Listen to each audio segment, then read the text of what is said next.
पारादीप एक आटाजी को नहीं ककुआ भय तैल विशोधनागार निकट में सकाल संदिग्ध आटाजी को नहीं उठिथिबा गुजबर अंत घटी। आटाजी को नहीं सकाल सुरक्षाकर्मी मैंने नाकेदम हो पड़ा सहित मुख्य रास्ता को सिल कर दि जाइतिला। एपरिकी आटाजी भितर बम थिबार गुजब चारिआडे प्रचारित होगा पर सेठारे स्थानीय लोक मैंने आतंकित हो पड़ते। घटनास्थल में सन्धानी कुकुर यह आटाजी को तन्न तन्न कर खोजा सहित अग्निशम विभाग कर्मचारी मैंने पानी स्प्रे करते। दीर्घ 2 घंटा धरी कंपानी कर्तृपक्ष आरंभ कर सुरक्षाकर्मी और स्थानीय लोक मैंने संदिग्ध आटाजी को नहीं भयभीत अवस्था रही। तेबे हठात जड़े व्यक्ति आसी आटाज नेबा कहवा बेले समस्त को यह विस्मित कर देइतिला।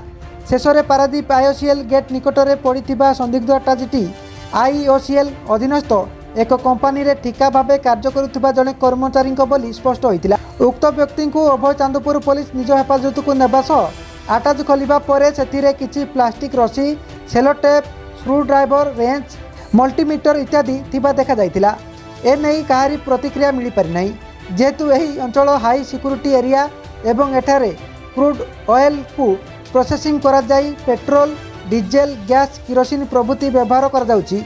तेणु जदि कौनसी विस्फोरण घटे तेबे यह समग्र पारादीप और यार आखपाख अंचल मध्य प्रभावित हेबो, जाकु नहीं किछि समय पाई स्थानीय अंचल में भयर वातावरण सृष्टि होइतिला।